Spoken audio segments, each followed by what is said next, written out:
제가 기도하고 말씀 보겠습니다. 하나님 감사합니다. 오늘도 작은 무리가 한 자리에 모였습니다. 저희가 모인 것이 아니고 성령께서 저희를 모아주셨습니다. 말씀으로 하나 되게 하시며 그 말씀이 그 살아계신 하나님의 말씀이 저희를 또한 도전하고 움직이게 하여서 하나님 나라를 보게 하시며 결심하게 하시고 짧은 인생 살아가는데 하나님의 영광이 무엇인지를 분명히 깨닫고 그대로 살아나가도록 결심하는 시간 되게 아버지 인도하여 주시옵소서. 감사하며 예수님 이름으로 기도합니다. 아멘. 기자 형제 반갑습니다. 또 이렇게 다시 만나게 되어서 지난 시간에 예수께서 사마리아 수가성 우물가 여인을 만난 얘기를 봤습니다. 오늘 본문 시작 44장 28절을 보시면 좀 펴주시겠어요? 네, 28절을 보시면 이 여인이 물동이를 놓고 동네로 들어가서 사람들을 만난 이야기를 하고 동네 사람들이 그 여인의 이야기를 듣고 예수께로 나옵니다. 그 다음 페이지 한번 보여주세요. 같은 페이지인데 제가 색깔을 좀 넣었습니다. 오케이. 그런데 실제로 사마리아 사람들이 예수님과 만나는 장면은 40절에 내려가서 등장합니다. 30절에 예수께로 나오더라 그러고 나서 저 밑에 40절 가서 실제로 만나는 장면이 나온단 말이죠. 그 중간에 무슨 일이 있었나? 여인이 우물가에서 떠난 이후에 31절에서 38절까지 예수님과 제자들이 대화하는 장면이 들어있습니다. 오늘 그 부분을 함께 좀 살펴보려고 합니다. 대화 내용이 뭡니까? 예수께서 여인을 만나 이야기하고 있는 동안에 제자들은 음식을 구하려고 읍내에 나갔었습니다. 그들이 돌아왔고요. 31절 음식을 갖고 온 제자들이 예수님께 식사를 권하죠. 그런데 예수님이 이상한 대답을 하십니다. 32절 제가 했습니다. 이르시되 식사 좀 하시죠 그랬더니 32절에 내게는 너희가 알지 못하는 먹을 양식이 있다. 자기 스승이 그것도 이방인 사마리아 여인과 얘기했다는 것도 제자들이 별로 믿었지 않게 생각하고 있었고요. 33절 그런데 누군가 혹은 그 여자가 주님께 먹을 것도 주었나 하는 생각이 들었단 말입니다. 그런데 예수님께서는 너희가 알지 못하는 먹을 양식에 대해서 한 번 더 언급하시죠. 34절 있습니다. 예수께서 이르시되 나의 양식은 나를 보내신 이의 뜻을 행하며 그의 일을 온전히 이루는 이것이니라. 아, 사람은 먹지 않으면 죽잖아요. 사람이 살아가는데 필수 불가결한 것이 음식입니다. 그래서 다 먹고 살자고 하는 일이지. 뭐 이런 표현을 있지 않습니까? 그래서 제가 그냥 장난 삼아서 먹는 게 만약에 없다면 뭐가 없어질까 한번 상상해 봤어요. 하나씩 해보세요. 먹는 게 만약에 없다면 우리가 뭐가 없어질까요? 허욱 형제. 먹는 게 없다. 뭐가 없어질 것 같아? 아니, 먹는 게 없이 살아간다면 뭐가 없어질 거야? 식당 없어지고, 그로서리스 없어지고, 화장실도 없어져요. 싸지 않으니까. 그다음에 저기 뭐 페이퍼 타월, 화장지 가만히 보니까 직업도 없어져. 그 자기 집도 먹고 살려고 집 짓잖아요. 집도 자기가 지어야 돼. 왜냐하면 집 짓는 사람이 없으니까. 그리고 이게 상상하다 보니까 없어지는 게 너무너무 많아, 사실은. 먹는 게 없어지면 없어지는 거의 다 없어져, 그냥. 어쨌든가. 재미도 없고, 뭐, 어쨌든 그렇습니다. 그런데 예수께서는 자기 양식을 뭐라고 하냐면, 뭐, 쌀이나 빵이나 고기, 야채라고 얘기하지 않고, 여기 보면은 나의 양식은 34절, 나를 보내신 이의 뜻을 행하며 그의 일을 온전히 이루는 것이니라. 예수께서 이 땅에 존재하고 살아가는데 필요한 양식은 바로 자기를 이 땅에 보내신 이의 뜻을 행하고 이루어내는 것. 만약에 그것이 없다면 예수의 존재의 의미를 잃게 되고 또 존재할 수도 없다는 거죠. 왜냐하면 그것이 예수님의 음식이기 때문에. 양식이 없다면 생명도 없잖아요. 33절 다시 보시면 한 가지 눈길을 끄는 표현이 있습니다. 하나님의 뜻을 행하고 그것을 이루는 것이라고 하지 않고 나를 보내신 이의 뜻을 행하며 이렇게 얘기해요. 하나님이란 말 대신 나를 보내신 이, the one who sent me 이렇게 얘기한단 말이에요. 예수께서 이 땅에 오신 것은 그냥 자신이 창조하신 세계로 휴가차 뭐 둘러보러 오고 방문하러 오신 것이 아니란 말이에요. 보냄을 받고 왔다는 것을 분명히 합니다. 보내졌다는 것은 보낸 자가 있다는 거고요. 누가 보낼 때는 항상 거기에 이유와 목적이 있어요. 더 쉬운 말로 미션이 있습니다. 누구를 보낼 때는. 어, 기라 형제님, 누가 혹시 보내서 오셨나요? 지금 자의로 오셨나요? 이번에 여행은. 윗선이 있습니까? 윗선? 가라고? 그렇진 않고. 본인이 오셨군요. 좋습니다. 아, 그, 보낼 때는 이유와 목적이 있는데 미션이 있다는 말이고, 즉, 보냄 받은 자는 미셔너리라고 할 수 있습니다. 미션 선교사이죠. 그 미션이랑 보내신이 즉 하나님의 뜻을 행하여 그것을 이루는 일입니다. 그런데 그 미션이 예수님의 양식이라고 그랬잖아요. 예수님의 미션은 옵션이 아니라 must입니다. elective가 아니라 뭐 대학교 그 텀으로 하면 elective가 아니고 mandatory입니다. mandatory. 그 양식을 취하는 것이 예수께서 사는 길입니다. 그런데 하나님의 뜻, 도대체 맨데터리로 하는 하나님의 뜻, 예수님이 받은 미션이 구체적으로 무엇이냐, 도대체 그게 뭐냐, 그것을 행하러 왔다. 그게 뭐냐, 그것을 35, 36, 37절 세 절이 예수를 보내신 하나님의 뜻이 무엇인지를 설명합니다. 35절 제가 읽습니다. 너희는 넉 달이 지나야 추수할 때가 이르겠다 하지 아니하느냐. 그러나 나는 너희에게 이르노니 너희 눈을 들어 밭을 보라. 희어져 추수하게 되었도다. 예수께서 비유를 사용하죠. 농경사회에서 흔히 볼 수 있는 수확 시기에 대해서 언급합니다. 쌀농사의 예를 들면 그 열대나 아열대 기후 지역이 동남아나 인도에서는 논농사를 이모작으로 한대요. 우리나라에서 상상하기 힘들죠. 기후가 달라서. 우리나라에서는 보통 1년에 한 번 하는 일모작을 합니다. 겨울에는 그 농사 준비를 합니다. 논을 갈아서 흙을 부드럽게 하고 잡초도 제거하고 거기에 퇴비도 주어서 흙이 좀 오게닉하게 흙 속에서 미생물이 활동하게 하고요. 그리고 또 겨울에 하는 일이 있는데 벽실을 싹을 틔워서 모를 기르기 위한 모판을 만들어 놓습니다. 모판을. 날이 따뜻해지는 봄 한 5월경이 되면 모내기를 하잖아요. 모판에서 기른 그 모를 들고 모를 논에다가 옮겨 심는 작업이죠. 그리고 이제 여름이 되면 6, 7, 8, 9가 되면 그 벼가 자랍니다. 땅에서. 그 자라는 시기에 또 해야 될 일이 있죠. 물을 잘 공급해야 되고 잡초 제거해야 되고 병충해 방제에 신경 써야 되고 그래서 피해도 없고 벼가 무사히 잘 자랄 수 있도록 그렇게 메인테인을 하죠. 그리고 이제 9, 10월이 되면 추수하죠. 우리 이제 9, 10월에 가을에 무슨 저기 그 곡창지대라고 그러잖아요. 거기에 가다 보면 익어서 고개 숙인 벼가 그냥 사방에 가득 되는 걸 보고 이제 보통 표현하기로 황금벌판이라는 그런 표현을 씁니다. 누렇게 벼가 익어서. 다 익은 벼를 베어서 햇빛에 말려서 수분을 제거하고 건조한 벼가 되면 낫앗을 분리하는 탈곡. 그 탈곡된 그거를 또 마지막에 하는 그 과정을 뭐라고 그러는지 아세요? 그거 깎아내는 거. 다 들어본 얘기입니다. 많이 깎느냐, 작게 깎느냐에 대해서 또 그거 말이 좀 달라요, 단어가. 도정이라고 그러죠. 맞습니다. 도정이라고 그러죠. 도정 과정을 거치면 그게 파이널해서 그걸 이제 우리가 오늘도 이제 먹을 텐데 우리가 먹는 쌀을 얻게 되는 거죠.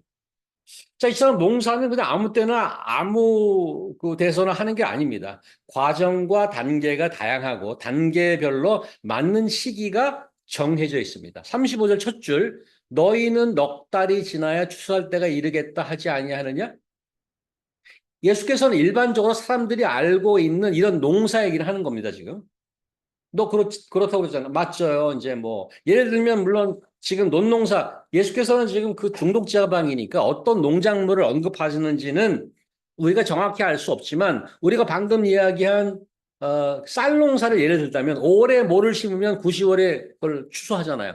그러니까 4개월이면 뭐 수확을 하죠. 딱 맞아 떨어지는데 그런 것처럼 예수님도 어떤 농작물에 관한 얘기를 할 텐데 4달 정도 지나야 추수할 때가 된다고 말씀하시는 거죠. 그런데 둘째 줄을 잘 보세요. 그러나 나는 너희에게 이르노니 너희 눈을 들어 밭을 보라 희어져 추수하게 되었도다.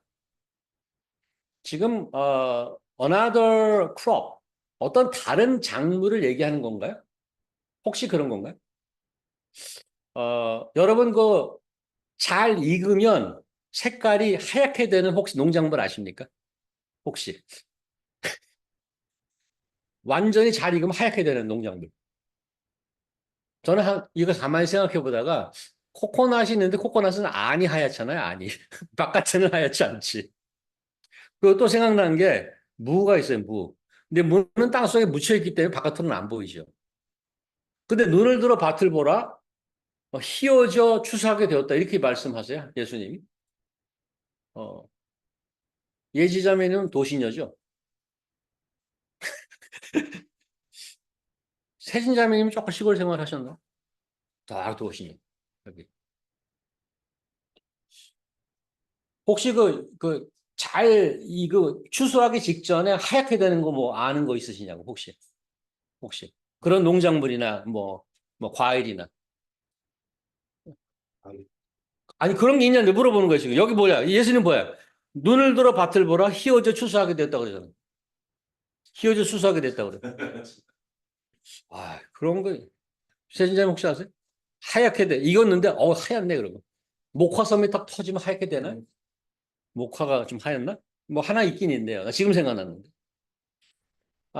그런데 그게 이제 이건 비유를 얘기해. 이게 첫 번째 줄은 실제로 농작물을 얘기한다면 두 번째는 조금 다른 차원의 비유를 쓰는데 36절에 바로 나옵니다. 뭐라고 그러냐면 거두는 자가 이미 삭도 받고 무슨 열매? 무슨 열매? 영생에 이르는 열매를 모으나니 이는 뿌리는 자와 거두는 자가 함께 즐거워하게 하려 함이라. 36절 보면 하나님께서 지금 예수님께서 얘기하는 눈을 들어 밭을 보라 희어져 추수하게 되었다라는 것이 비유인 것을 알 수 있습니다. 그것이 어떤 영적 농사를 얘기하는 거지 실제 그런 거를 얘기하는 게 아니란 말이죠. 아, 영생에 이르는 열매를 거두는 농사는 뭐 예수께서 고기 잡고 있던 첫 제자를 부르실 때도 비유를 사용했잖아요. 그 어부 베드로와 요한과 야고보를 부를 때 내가 너를 뭐로 만든다고 그러죠? 그 어장에 어울리는 표현을 쓰시죠. 사람을 낚는 어부가 되게 하리라. 그렇게 얘기하죠. 피쉬를 낚는 게 아니고 생선을 낚는, 이제 너 사람을 낚는 어부가 되게 하리라. 이렇게 말합니다. 이 영생에 이르는 열매란 우리가 뭐 어렵지 않게 짐작할 수 있는 복음 전도와 순교입니다. 여기서 뿌리는 자, 거두는 자라는 언급이 있는데 복음의 말씀을 전하고 사람들이 회심하도록 돕는 일을 의미하죠. 37절 보시면 그런즉 한 사람이 심고 다른 사람이 거둔다는 말이 옳도다. 이걸 보면은 영생에 이르는 열매를 거두는 전도와 선교는 한 사람이 전 과정을 다 하는 것이 아니라고 지금 말씀합니다. 여러 단계의 다른 이들이 함께하는 팀워크임을 알 수 있습니다. 팀워크입니다. 이거. 혼자 북치고 장구치고 다 하는 게 아닙니다. 자, 그런데 여기서 우리가 확실히 알고 기억해야 될 것이 있는데 농작물을 재배하는 농사는 정해진 때가 있습니다. 모내기는 오래 해야 되고요. 9, 10월에 익으면 거둬들여야 되는 때가 있습니다. 거기에 반해서 사람을 살리는 농사는 때가 없다고 지금 얘기합니다. 36절 거두는 자가 이미 삭도 받고 영생에 이르는 열매를 모으나니 이는 뿌리는 자와 거두는 자가 함께 즐거워하게 함이라. 이미 싹을 받았다 하고 열매를 거뒀다고 합니다. 그 일이 이곳저곳에서 벌어지고 있습니다. 눈을 들어 밭을 봐라. 희어져 추수할 때가 되지 않았냐? 상황이 상당히 급하다고 말씀하고 계시는 겁니다. 정말 그런가요? 예수님이 지금 말하고 있는 이 시점이 우리가 알고 있기는 첫 교회는 언제 생겼어요? 기독교의 첫 교회는 언제 생겼어? 어디서? 언제 어디서? 예수님 있을 때는 교회는 없었어요. 유대교 시나고그는 있었죠. 근데 크리스찬 처치라고 하는 것이 역사적으로 언제 어디서 생겼어요? 어느 책에서 나와요? 성경에서는. 사도행전에서 나와요. 그렇죠? 사도행전에서 나오는데 시기적으로 예수님이 승천하신 이후에 나옵니다. 예수님이 승천하자마자 무슨 일이 벌어지죠? 예수님이 기다리라고 그러죠. 뭘 기다려? 성령을 제자들이 받고 방언을 하고 그때 첫 교회가 예루살렘 교회가 생깁니다. 그걸 초대교회라고 그러잖아요. 그 초대교회 담임 목사님이 누구십니까? 베드로 목사님이 비록 신학교는 안 다니셨지만 베드로가 그래서 이제 캐톨릭은 그 첫 일대 교황이라고 그렇게 얘기하죠. 그러면 그때 이제 처음으로 사도들과 제자들이 복음을 전했을 거 아니에요. 그래서 거기서 첫 베드로가 설교를 했더니 3천 명이 뭐 나왔더라 뭐 그런 얘기가 나오거든요. 근데 여긴 지금 사도들이 훈련도 안 된 상태예요. 그냥 이게 어리버리한 상태란 말이에요. 여기 지금 요한복음 지금 4장에. 그런데 여기 보면 누가 가서 아니 지금 첫 제자도 배출이 안 됐는데 보니까 휘어져 추수하게 되었다는데 누가 복음을 전한 거예요? 누구죠? 거두는 자가 이미 삭도 받고 영생에 이른 열매를 모아는 뿌리는 자와 거두는 자가 이미 그거 일이 벌어지고 있다는 거예요. 누가 도대체 어디서 배운 거야?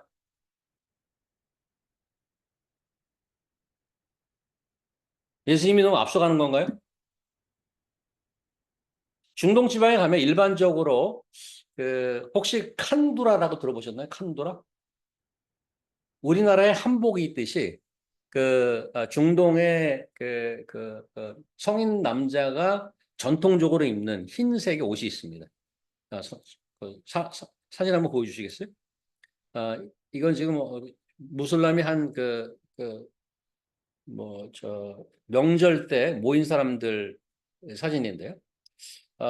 사우디아라비아나 UAE나 아랍 국가에서 흔히 볼 수 있죠. 이런 형태의 옷은 통풍성이 굉장히 좋다고 그래요. 그래서 더운 날씨에 시원하게 입을 수 있다고 합니다.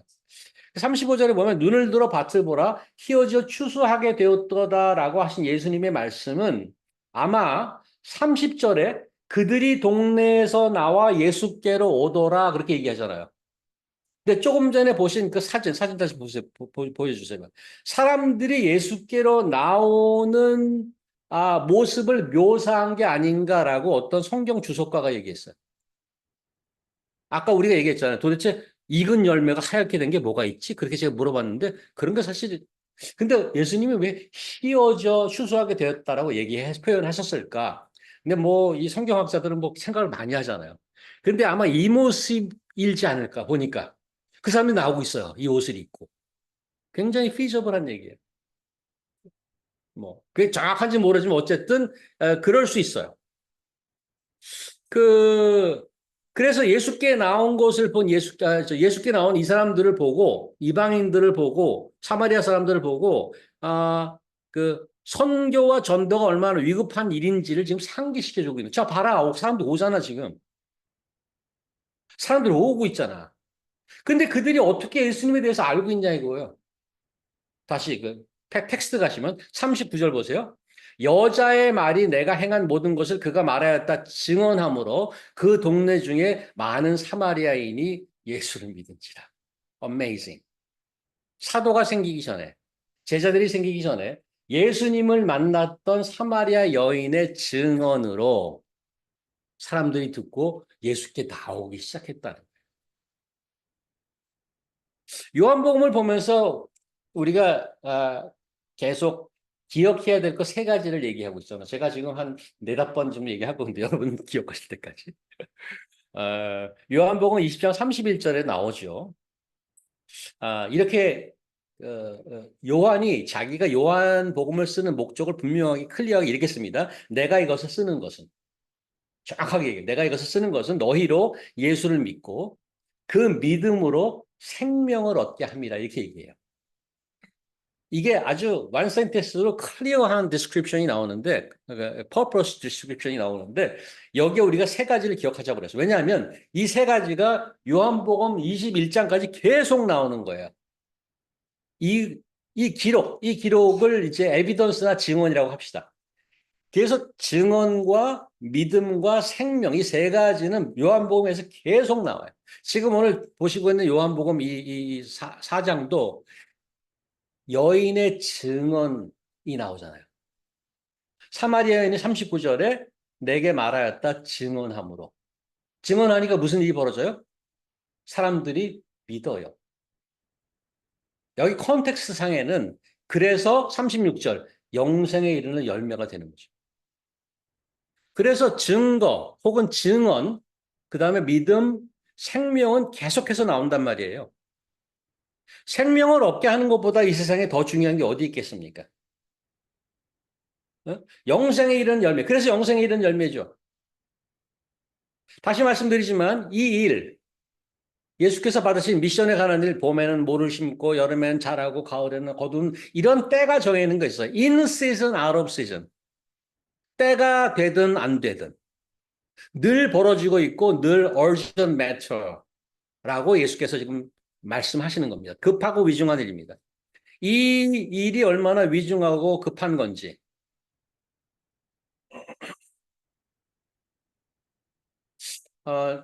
그래서 저는 이 말씀을 보면서 그다음에 우리 교회의 형편을 지금 경험하면서 어, 좀 가슴이 아프고 좀 회개했습니다.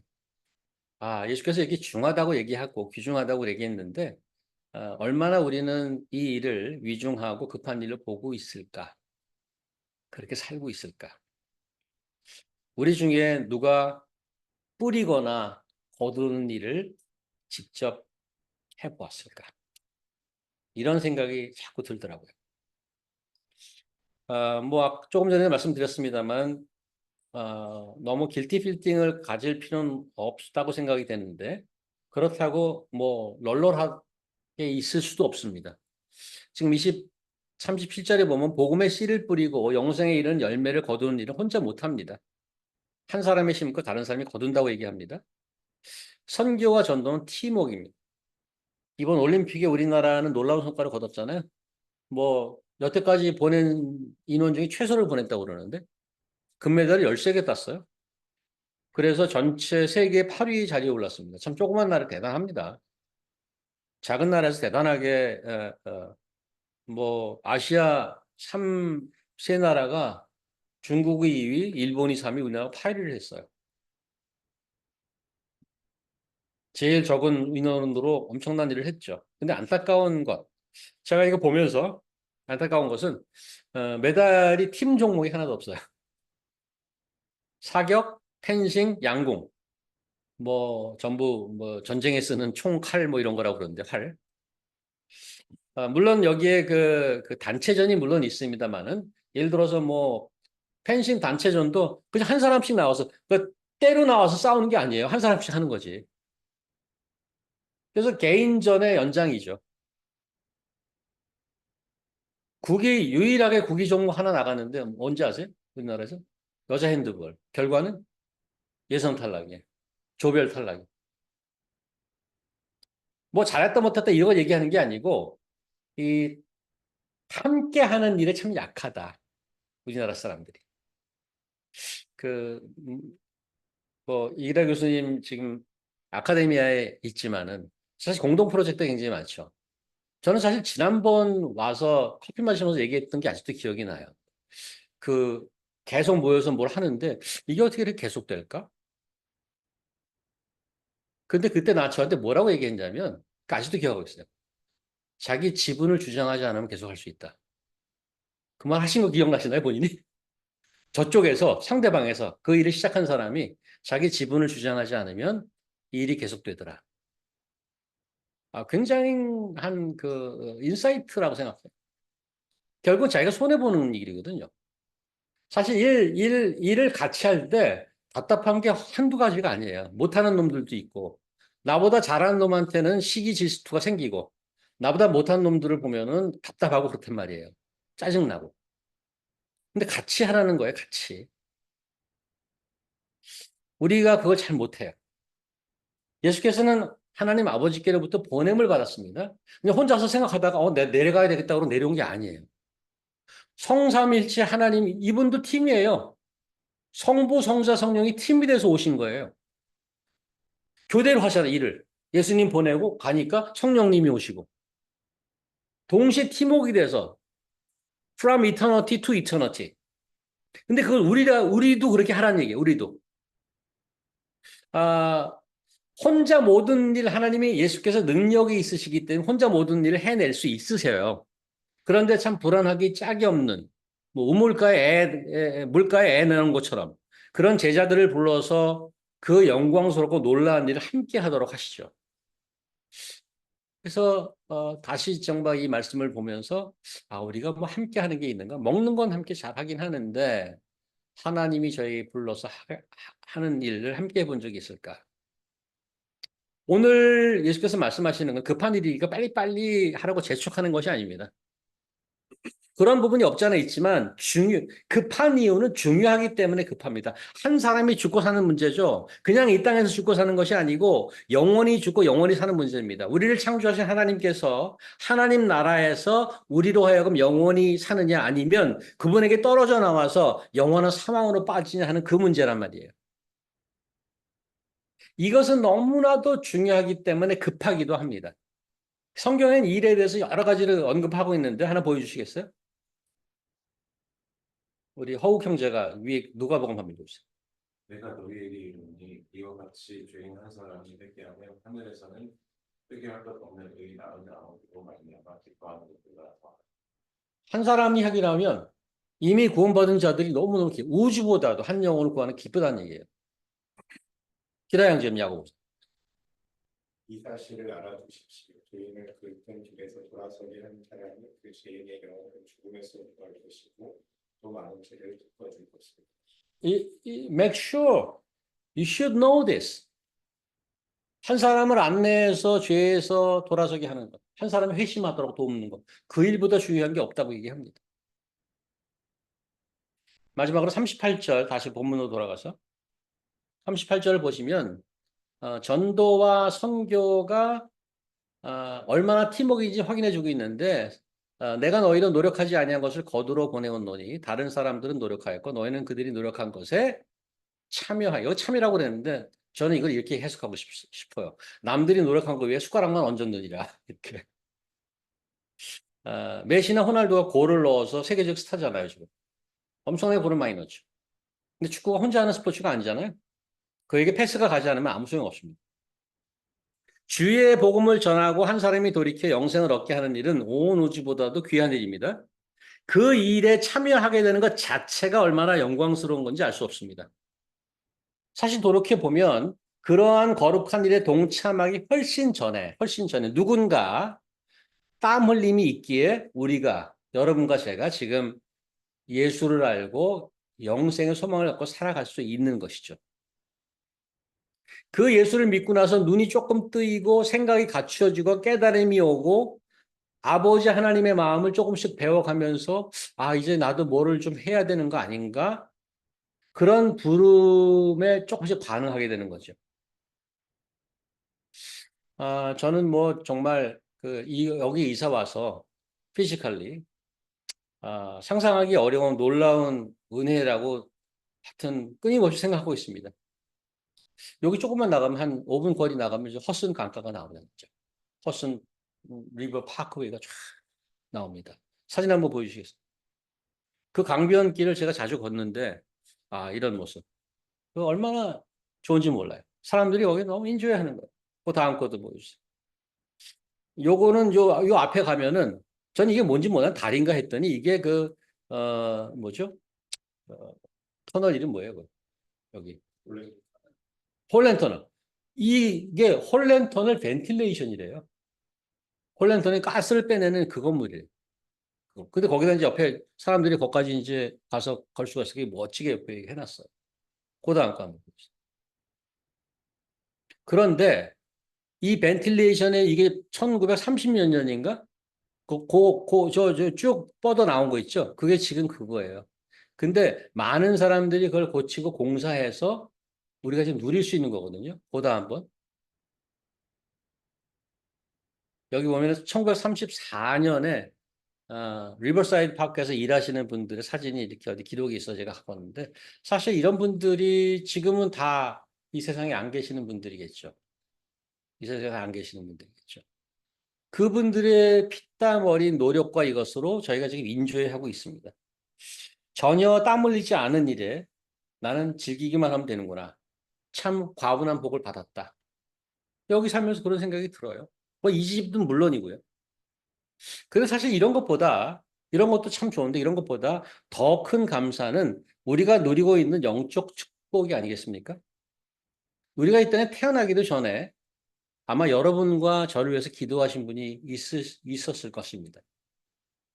여러분을 잉태했을 때 그분을 위해서 기도하고 그 자녀를 위해서 기도한 분이 있었을 거예요. 저희는 지금 혜선자매가 지금 아이를 갖고 있잖아요.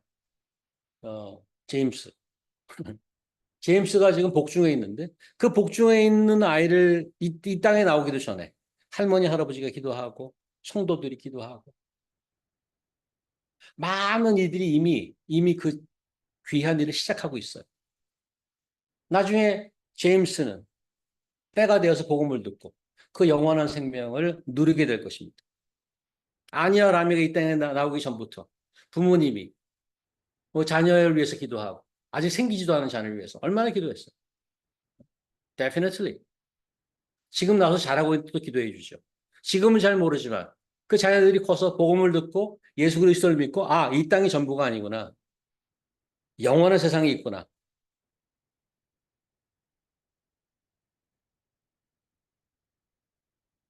그렇게 많이 기도해주고 애썼던 땀과 눈물이 있었기에 우리가 지금 현재를 살고 있고 영원한 소망을 갖고 사는 것 아니겠습니까?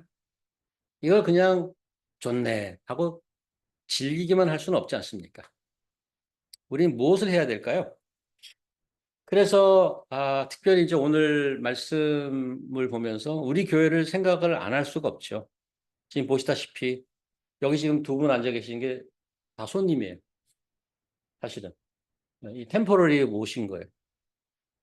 이분이 만약에 없었으면 승려 형제나 우리 집 두 가정, 그 다음에 여기 지금 아, 온라인으로 계시는 그것도 감사한 일이에요.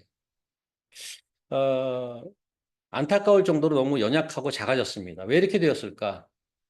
뭐 여러 가지 원인을 생각할 수 있겠지만 일단 저부터 저는 회개했습니다. 내가 예수님이 지금 오늘 말씀하신 것처럼 그렇게 이게 얼전트한 거구나. 이게 너무 귀한 거구나. 그렇게 인식을 하고 살아왔을까? 예수께서 가셨던 그 양식을 나는 갖고 있는 것일까? 그걸 먹고 사는 걸까? 저희를 이 땅에 보내주신 하나님 아버지께서 저에게 주신 그 미션을 생각해 보지 못했던 거죠. 제대로. 왜 우리가 맨하탄에 모이고 있는지, 왜 GCC가 맨하탄이라는 곳에서 교회로 모이고 있는지 그렇게 심각하고 깊이 생각하지 못했던 거죠. 우리 하늘 아버지께서 저희 교회를 지금 어떻게 생각하실지, 어떻게 하실지 앞으로 가늠하기 쉽지는 않습니다. 하지만 오늘 같은 말씀을 저에게 주시는 것은 그냥 가만히 손 놓고 지나칠 수는 없다는 생각이 드는 거예요. 굉장히 간섭하시는 메시지라고 생각합니다. 하나님께서. 우리는 지금 순서대로 쭉 보고 있는데 순서대로 보고 있잖아요, 지금. 제가 일부러 뭐 목적에 이르는 말씀을 뽑아 갖고 지금 뭐 이렇게 하는 게 아니거든요. 그냥 순서 있게 보는 거예요. 놀랍게도 우리 상황에 맞는 얘기가 나오는 겁니다. 이제 9월 중순이면 저희가 계획을 세우고 있는데 타임스퀘어에 있는 새로운 장소로 이동해서 모임을 가질 계획을 갖고 있습니다. 순영 형제 부부랑 한번 가봤어요. 어, 일단은 전 마음이 참 좋았습니다. 새로운 장소라는 것도 있지만 뭔가 약간 그좀 리프레시하는 느낌이랄까? 그 마음이 좋았어요. 너무 장소는 물론 좋고요. 그냥 완전히 그냥 타임스퀘어 그냥 가운데 있어요. 그냥 사람이 북적북적하고 완전히 그 딱 가운데 있어요. 파라마운트 빌딩이라는데요. 파라마운트 빌딩. 34가, 43가였나요? 43가에. 그냥 중심이에요. 타임스퀘어. 지금부터라도 오늘 같은 말씀이 우리에게 주시는 생각을 더욱 치열하게 고민해야 하리라고 봅니다. 눈을 들어 휘어져 추수하게 된 밭을 그런 것이 우리 눈에 보였으면 좋겠습니다. 먹지 않으면 죽잖아요. 아버지의 뜻을 행하고 이루어내지 못하면 예수께서는 그게 양식이라고 그랬습니다. 저희도 그런 양식을 먹고 싶습니다. 물론 예수님께서 이미 흔들리지 않는 초석을 오래전에 굳게 심어 놓으셨습니다. 그분의 죽음과 부활로 초석이 다져졌습니다. 우리는 그 위에 벽돌 하나라도 놓아야 하지 않겠습니까? 나중에 우리가 이 땅에서의 시간이 다하고 주 앞에 설 때, 너 맨하탄에서 교회 다녔다며? 너 뭐 하다 왔어? 벽돌 들어서 하나라도 놨던 이야기를 우리 주님께 해드려야 되지 않겠습니까? 이런 거, 뭐, 미션, 전도 이런 거, 내 인생과는 상관없는 그냥 어떤 교회 이야기, 그런 게 아니잖아요. 여러분과 저의 존재에 관한 말씀입니다. 심각하게 받아들이고, 우리 열심으로 기도에 동참해 주시고, 영생에 이르는 열매를 모으는 일에 함께 한번 땀 흘려 보실 수 있기를 간절히 바랍니다. 기도하겠습니다. 하나님 감사합니다. 오늘 또 요한복음 말씀을 통해서 아무도 쳐다보지 않았던 사마리아 여인의 증언이 많은 사람들에게 들려지고 그 사람들로 하여금 예수께로 나오게 했습니다. 예수님께서 눈을 들어 밭을 보라, 휘어져 거두어야 할 추수의 시간이 다가왔다. 시간이 2000년이 지났지만 크게 다르지 않는 상황을 저희가 맞이하고 있습니다. 우리가 이 땅에 믿는 자로 살아가면서 아버지의 안타까워하는 그 급한 마음을 마음에 같이 담고 그 아버지와 한 걸음 한 걸음 같이 가며 한 사람이라도 손을 내밀어서 영원한 생명, 영생에 이르는 열매를 딸 수 있는 안내자가 되게 인도하여 주시옵소서. 감사하며 예수님 이름으로 기도합니다. 아멘.